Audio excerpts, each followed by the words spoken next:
Pak tadi ada laporan tadi misalnya ya ada hasil laporan mengenai. Jadi saya yakin dan percaya bahwa Pak Prabowo ini masih punya akar rumput di bawah dan tidak ada pengaruh mengenai siapa yang dipilih. Saya yakin Pak Jokowi tidak bisa memihak. Sebagai kepala daerah, kepala pemerintahan, dia harus netral. Ya mungkin begitu penyampaiannya. Menunggu dari DPP Projo hasil dari Rakernas DAM, karena memang keputusan kami itu selalu dari Rakernas. Kalau memang nanti hasilnya nanti ini dari tiga, jadi ini Koperen akan dilaksanakan di 38 kabupaten kota. Sulawesi Tenggara ini yang ke-11. DPD Projo Sulawesi Tenggara Irfan Umar Jong Iste. Terima kasih. Assalamualaikum warahmatullahi wabarakatuh.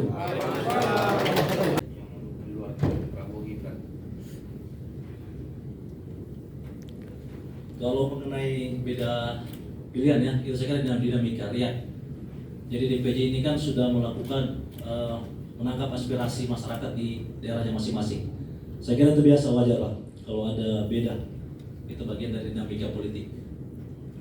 Mengenai daerah apa saja yang beda pilihan, nanti di dalam berita acara ini saya sampaikan kepada teman sobat. Ya, saya kira begitu. Indonesia Maju dan Gemilang bersama Prabowo Gibran. Kombinasi tokoh berpengalaman dan wakil kaum muda nasional yang cerdas akan menyongsong Indonesia menjadi negara maju dan gemilang. Fakta bahwa sebanyak 52% pemilih pada pemilu 2024 adalah kaum muda.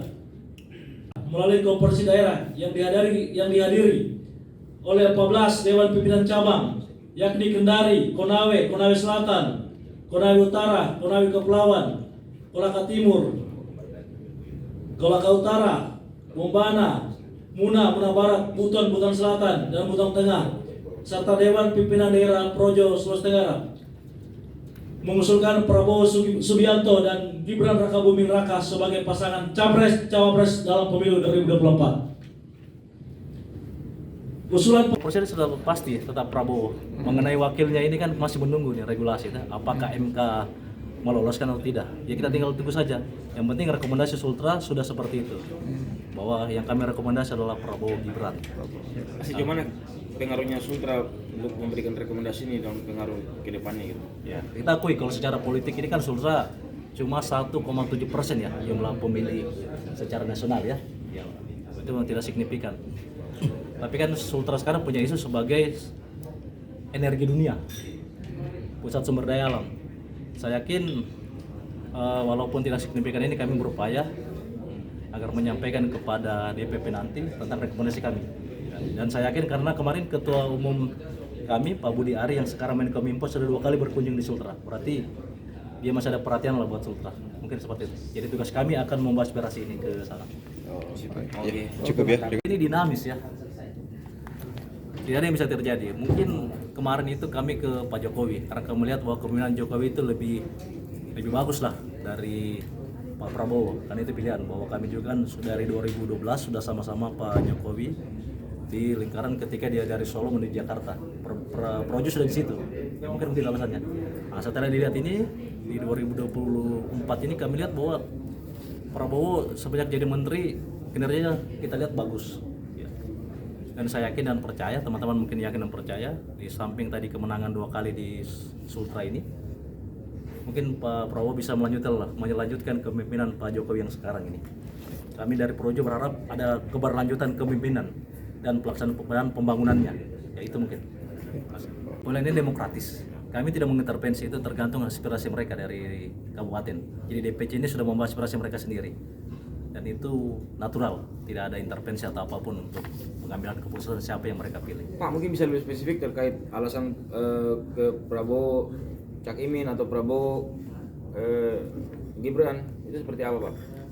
Kalau kita melihat peta nasional sekarang kan koalisinya kan KIB, bahwa PKB sudah dari Gerindra dari tahun lalu, cuma secara resmi kan belum diumumkan. Dan kami melihat potensi bahwa bonus demokrasi, bahwa ada 52% pemilih pemula.